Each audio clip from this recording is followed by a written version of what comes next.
Hey guys, what's up? So today we will discuss the part 2 of our video inflation. Okay, in this video we will discuss about the causes of inflation, demand pull factor, cost push factor. Okay, is inflation is bad for economy or not? So we will see the each and every aspect of inflation. Okay, so let's start.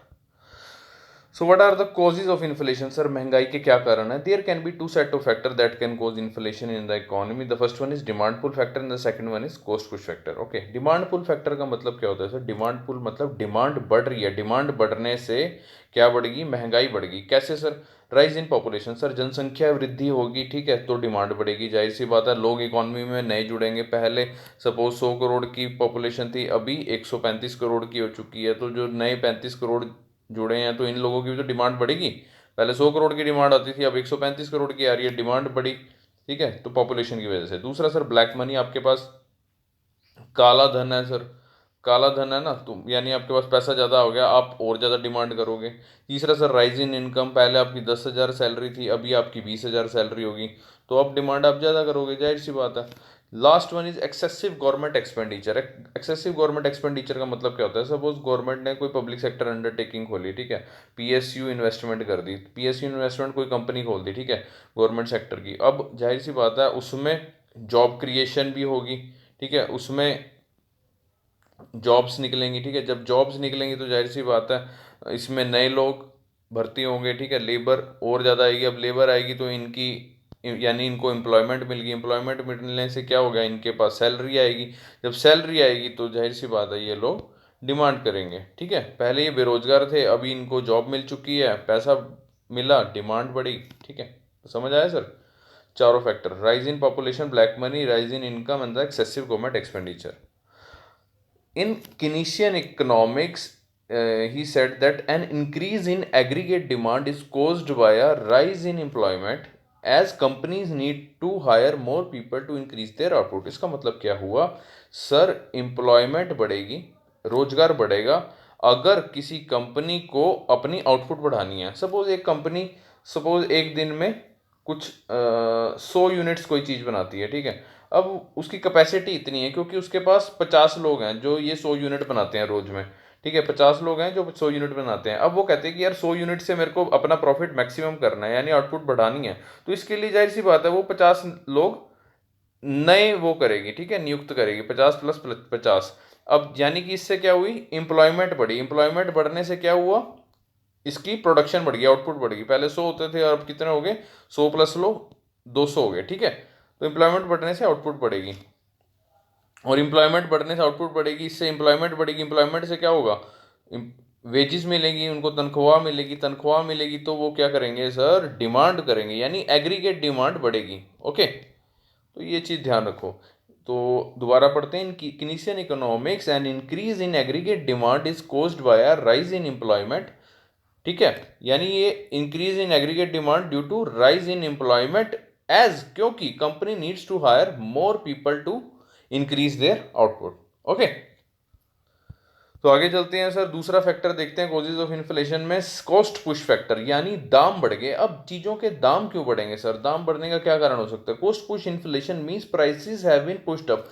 दाम बढ़े क्यों? By the increase in the cost of any of the four factor of production. Four factor of production कौन कौन से हैं sir? Land, labour, capital, और last one is entrepreneurship. ठीक है, अब लैंड सर, सपोज लैंड का रेंट बढ़ चुका है, ठीक है, जो आपका ओनर है उसने रेंट बढ़ा दिया, तो जब रेंट बढ़ाएगा तो जाहिर सी बात है जो जिसकी बंदे की फैक्ट्री है वहां पे, वो भी तो अपनी वस्तुओं का दाम बढ़ाएगा. ठीक है, दूसरा है सर लेबर. लेबर कॉस्ट बढ़ेगी. सपोज पहले 200 रुपये में दिहाड़ी पे मजदूर मिल जाता था, अभी मिल रहा है 500 रुपये में. ठीक है, जब ये लेबर कॉस्ट बढ़ रही है तो जाहिर सी बात है जो प्रोडक्ट वहां पे बन रहा है तो उसकी कॉस्ट भी तो बढ़ेगी. ठीक है, लैंड हो गया, लेबर हो गया, उसके बाद आएगा capital. Capital for example machinery cost. ठीक है, अगर सपोज मशीन की कॉस्ट पहले 1 लाख रुपए की थी, अभी होगी सर 5 लाख रुपए की. जब 5 लाख की मशीन है तो जाहिर सी बात है प्रोडक्ट का दाम भी तो बढ़ेगा, जो उसमें से निकल रहा है, जो उसकी आउटपुट दे रहा है जो प्रोडक्ट. ठीक है, उसके बाद आते हैं सर एंटरप्रेन्योरशिप, यानी कि जो चला रहा है सारा यूनिट. ठीक है, वो एंटरप्रेन्योर क्या करेगा? अपना प्रॉफिट बढ़ाने के लिए जाहिर सी बात है दाम बढ़वाएगा. क्योंकि प्रॉफिट बढ़ाने के लिए दाम बढ़ाना पड़ेगा, और दाम बढ़ाएगा तो इससे क्या होगा, कोस्ट पुश इन्फ्लेशन बढ़ेगी। ठीक है, तो सिंपल सा समझ आ गया sir. Cost push inflation means the prices have been pushed up by the increase in the cost of any of the four factor of production, that is labour, capital, land और entrepreneurship. और क्या कारण हो सकते हैं दाम बढ़ने के? Infrastructure bottleneck.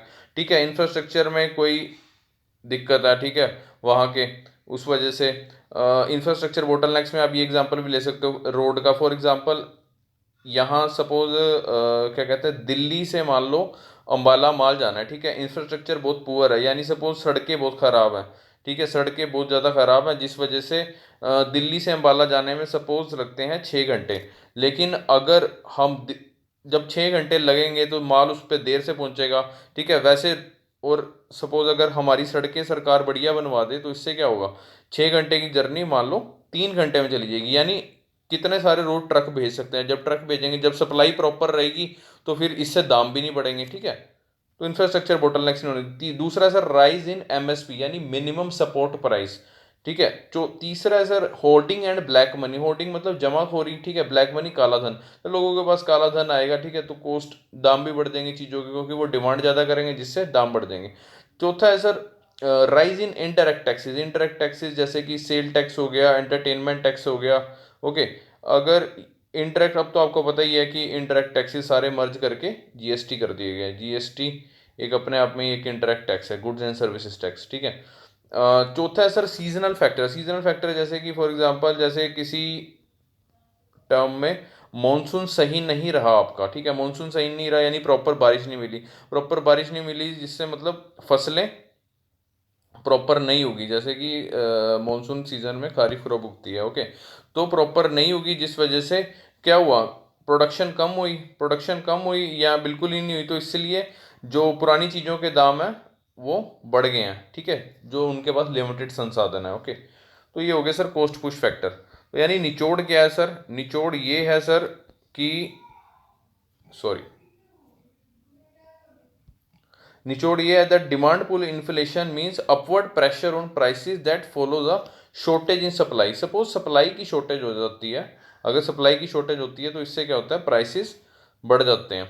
Okay, cost push inflation क्या कहता है, occurs when overall prices rise due to increase in production cost. यानी प्रोडक्शन कॉस्ट अगर हमारी बढ़ जाती है वेजीज या रॉ मटेरियल की, तो इस वजह से कॉस्ट पुश इन्फ्लेशन होती है। सिंपल सा सर, जैसे कि मैंने बताया four factor of production, land, labour, आपका सॉरी लैंड हो गया, लेबर हो गया, आपका एंटरप्रेन्योरशिप हो गया, ठीक है, और कैपिटल हो गया। ओके, तो अगर इनकी कॉस्ट बढ़ती है तो इससे क्या होगा, दाम बढ़ जाएंगे। और डिमांड किससे बढ़ेगी, जब सप्लाई साइड कंस्ट्रेंट होंगे, जब सप्लाई प्रॉपर नहीं होगी। मतलब मेन निचोड़ ये है, if there is shortage in supply. ठीक है, और बाकी फैक्टर जो हमने डिस्कस किए हैं। अब नेक्स्ट चीज आती है sir types of inflation. Inflation कितनी तरह की होती है, महंगाई कितनी तरह की होती है। पहली आती है सर स्टैगफ्लेशन। स्टैगफ्लेशन का मतलब क्या होता है, Stag word sir stagnant word सुना ही होगा। स्टैगनेंट का मतलब क्या होता है, रुकना सर, रुकना। ठीक है, रुक जाना। ओके, तो स्टैगफ्लेशन मतलब क्या हुआ, कुछ चीज रुक गई है, यानी महंगाई के साथ साथ स्लो डाउन यानी रुक गया, मंदी हो चुकी है बिल्कुल। और दूसरी अनएम्प्लॉयमेंट। तो इसको याद करने का ये तरीका है, स्टैगफ्लेशन मतलब रुकना। ठीक है, स्टैग मतलब रुकना। तो आई फॉर इन्फ्लेशन,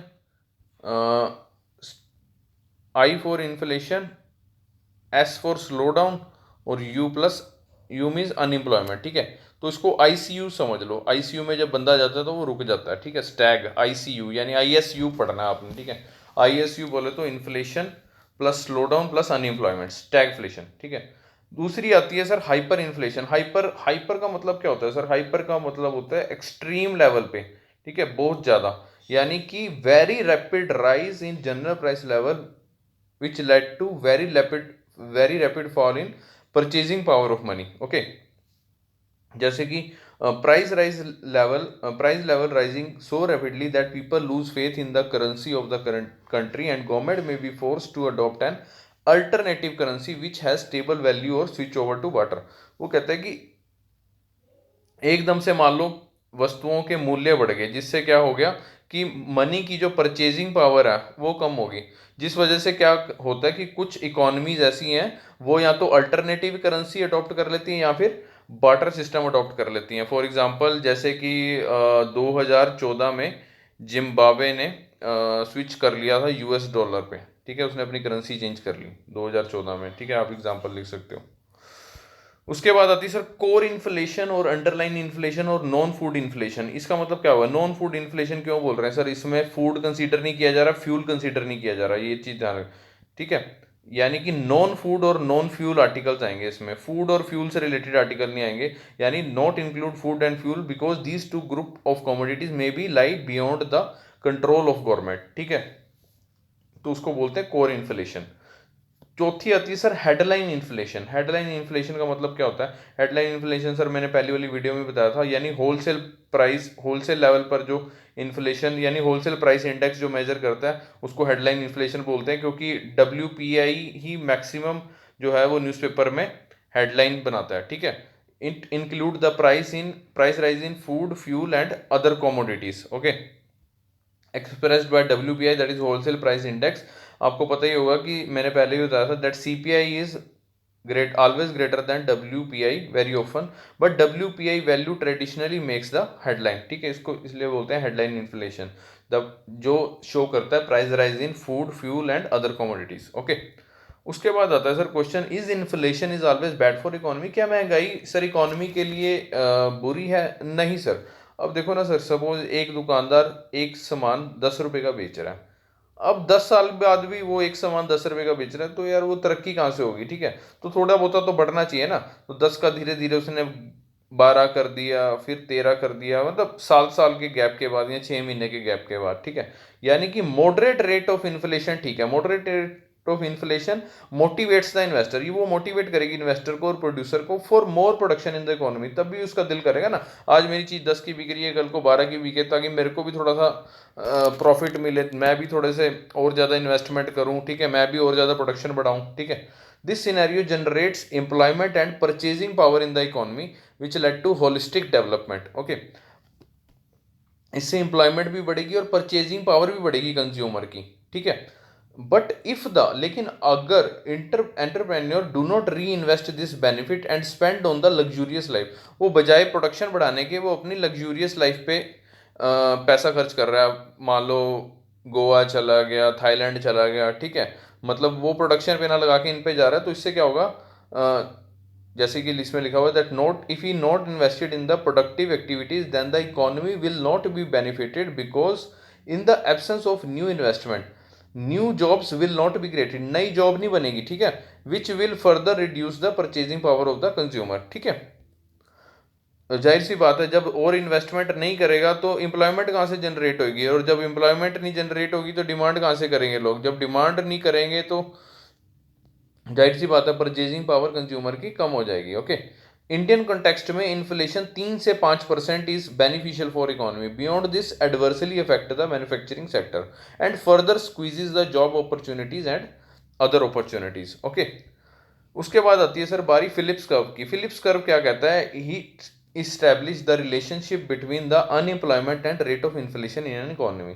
ये कर्व क्या कहता है, there is an inverse relationship between unemployment and rate of inflation. वो कहता है अगर बेरोजगारी बढ़ती है, सॉरी, अगर इन्फ्लेशन बढ़ती है, अगर महंगाई बढ़ती है, इसका मतलब क्या हुआ, बेरोजगारी घटेगी, या फिर ये लगा लो कि बेरोजगारी घटी तो इन्फ्लेशन बढ़ी, उल्टा है, ठीक है, बेरोजगारी घटेगी तो इन्फ्लेशन कैसे बढ़ेगी। अब जाहिर सी बात है सर, बेरोजगार यानी बेरोजगारी घट गया, यानी लोगों को एम्प्लॉयमेंट मिल गया, एम्प्लॉयमेंट मिल गया तो लोगों के पास पैसा आना शुरू हो गया, लोगों के पास पैसा आना शुरू हो गया तो वो डिमांड ज़्यादा करेंगे, जब डिमांड ज़्यादा करेंगे तो जाहिर सी बात है डिमांड पुल इन्फ्लेशन होगी, ठीक है, वस्तुओं के दाम बढ़ेंगे, ठीक है। तो वो यही कहता है अनएम्प्लॉयमेंट कम होने की वजह से महंगाई बढ़ती है, there is an inverse relationship between to.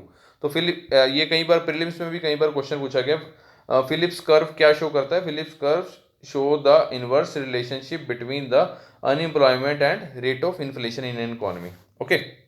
So that's end up for the today's lecture. Thank you so much. Please review, share and subscribe.